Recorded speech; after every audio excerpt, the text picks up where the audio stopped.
E aí, segundo ano, tudo bem com vocês, gente? Então, estou aqui de volta para a correção da segunda parte dos exercícios, lá do dia 19 de março, ok? Então, vamos aí de casa pegar os exercícios, acompanhar, fazer as devidas correções, ok? Então, vamos lá. O primeiro exercício pergunta o seguinte, na verdade é uma pesquisa, né? Pediu para vocês pesquisarem características fenotípicas dominantes na espécie humana. Como uma pesquisa, vocês fariam individualmente em casa, então vocês encontrariam algumas características dominantes na nossa espécie, ok? Posso destacar aqui três para vocês, né? Para vocês fazerem uma comparação aí. A cor da pele, por exemplo, é negra. A pele humana dominante é negra. O cabelo dominante é o crespo.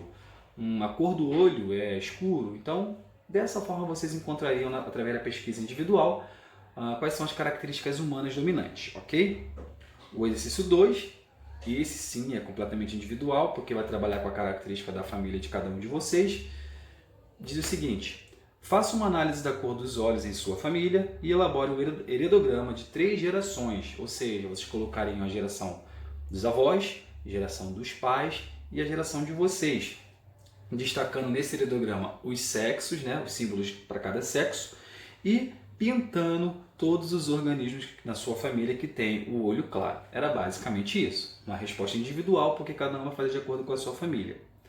O exercício 3, ele também é individual, mas eu vou dar uma resposta que vai servir de forma ampla para cada um de vocês, explicando o que cada um deveria fazer. Diz o seguinte: qual a probabilidade de você ter filhos negros, sendo este filho de um companheiro ou companheira branco? Dados, a cor negra é dominante. Como vocês fariam esse exercício? Professor, eu não sei o meu genótipo. A gente pode deduzir. Como a gente vai fazer essa dedução? Se eu sou branco, isso quer dizer que eu sou recessivo, então eu sou azinho, azinho. Se eu sou negro, moreno, e o meu pai e minha mãe, um dos dois é branco, isso quer dizer que eu tenho um gene recessivo aqui, então eu sou heterozigoto, azão, azinho. Se eu sou negro ou moreno, e meu pai e minha mãe também são negros morenos, isso quer dizer que eu sou dominante, azão, azão.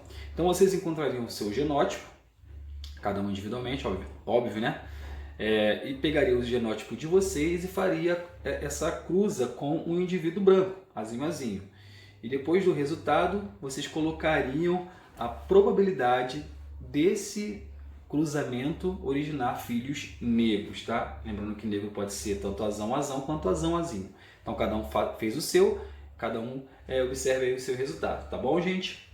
Exercício 4. O que são alelos letais? Os alelos letais são aqueles alelos que, como o próprio nome já sugere, levam o organismo que o possui à morte. Essa morte pode ser antes do nascimento ou ela também pode ser em vida, né? O organismo pode nascer e morrer antes da fase de reprodução. Tá? São alelos que matam. A gente conversou sobre isso em sala de aula.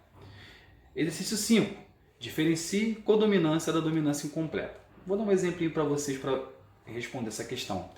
Imagina uma vaquinha, né? Essa vaquinha ela é malhada, ela é metade partes marrom e partes brancas. O que é isso? Quer dizer que ela, para essa característica cor de pelo, ela tem 2 genes dominantes. Ela tem um dominante para a cor branca e o dominante para a cor marrom. Como os dois estão se manifestando, isso quer dizer que são casos de codominância. Ou seja, codominância é quando os 2 ou mais genes dominantes para uma mesma característica se manifestam, ok? Já a dominância incompleta, um outro exemplo, imagina uma florzinha vermelha com uma florzinha branca, as duas se reproduziram e tiveram como filhotinho uma flor rosa. O que vai acontecer nesse caso? A cor vermelha é dominante, a cor branca também é dominante. Só que na geração posterior ela não se manifesta, elas vão se misturar e originar um novo fenótipo, a cor rosa. Então esse é o exemplo aí de dominância incompleta, quando os dominantes não conseguem se manifestar, se misturam e originam um novo fenótipo. Belezinha?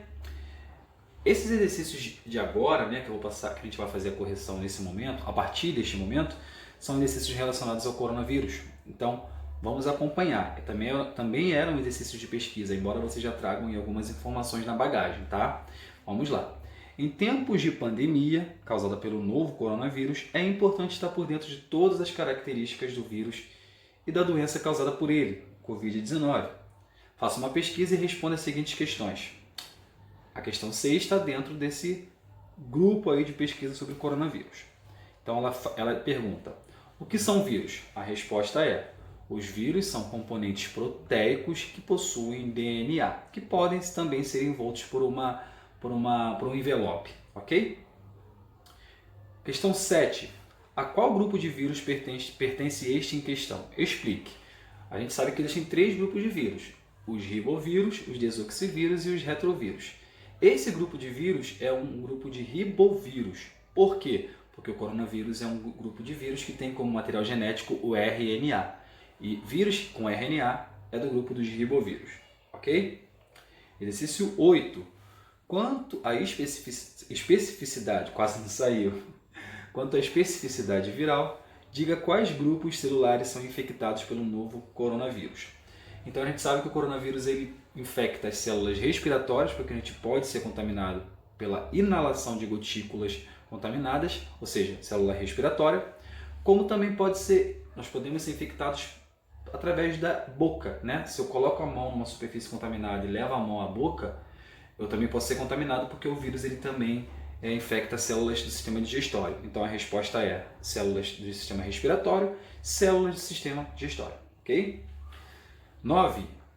Quais são os sintomas mais comuns do Covid? A gente vê isso na TV direto, mas eu vou destacar aqueles que são principais, né? Que são os mais alarmantes. Febre alta e dificuldade para respirar, ok? Os outros sintomas são bem parecidos com sintomas de gripe e resfriado, como dor de cabeça, o corpo leve, né? O corpo mole, digamos assim.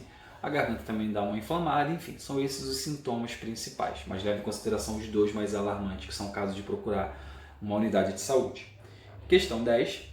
Quais os métodos profiláticos para evitar a propagação ainda maior da doença? O que nós devemos fazer para prevenir?